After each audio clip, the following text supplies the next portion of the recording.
আমরা আজকে এখানে এসেছি কারণ মধ্যমগ্রাম পৌরসভায় যে পরিমাণ দুর্নীতি চলছে, বর্তমান সরকারের কোনো প্রকল্প যাতে সুষ্ঠুভাবে মানুষ না পায় তার পরিকল্পনা এখানে বসে চলছে।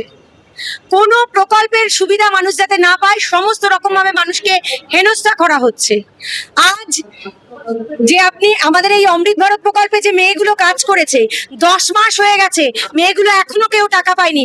তাদেরকে রীতিমতো এখানকার নেতারা ব্যবহার করেছে, বিভিন্ন রকম মিটিং মিছিল, বিভিন্ন তৃণমূলের কাজ তাদেরকে দিয়ে করিয়েছে, কিন্তু শেষে গিয়ে তারা টাকা পায়নি। আজ জায়গায় জায়গায় এখনো পুকুর ভরাট করে ইলিগাল কনস্ট্রাকশন হচ্ছে।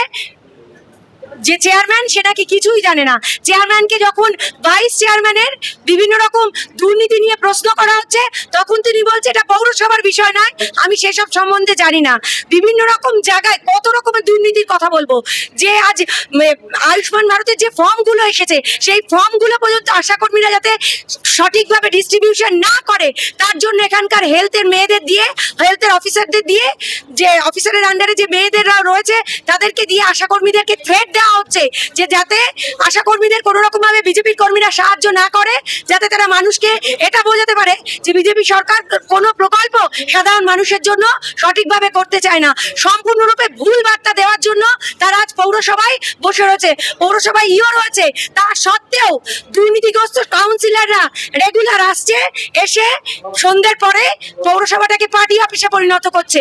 আজ আমাদের মধ্যমগ্রামের 17 নম্বর ওয়ার্ডে গ্যাস দুর্নীতি ধরা পড়েছে, যার সাথে পৌরসভার 17 নম্বর ওয়ার্ডের কাউন্সিলর জড়িত, তার বিরুদ্ধে কোনো ব্যবস্থা নেওয়া হয়নি। উনি বলছেন উনি এ সংক্রান্ত ব্যাপারে জানেন না, উনি নাকি ব্যবস্থা নিতে পারবেন না। ইলিগাল কনস্ট্রাকশন, পুকুর ভরাট এসবের সম্বন্ধে উনি অতটা জানেন না। উনি সবার সাথে আলোচনা করে দেখবেন, উনি দায়িত্বে নেই, তবুও ওনাদের পৌরসভায় এসে কাজে বাধাদান করতে হবে। কাউন্সিলররা এই কারণেই প্রত্যেকদিন আসছে, চেয়ারম্যান আসছে, ভাইস চেয়ারম্যান আসছে, এমএলএ আসছে, যাতে কাজে বাধাদান করা যায়।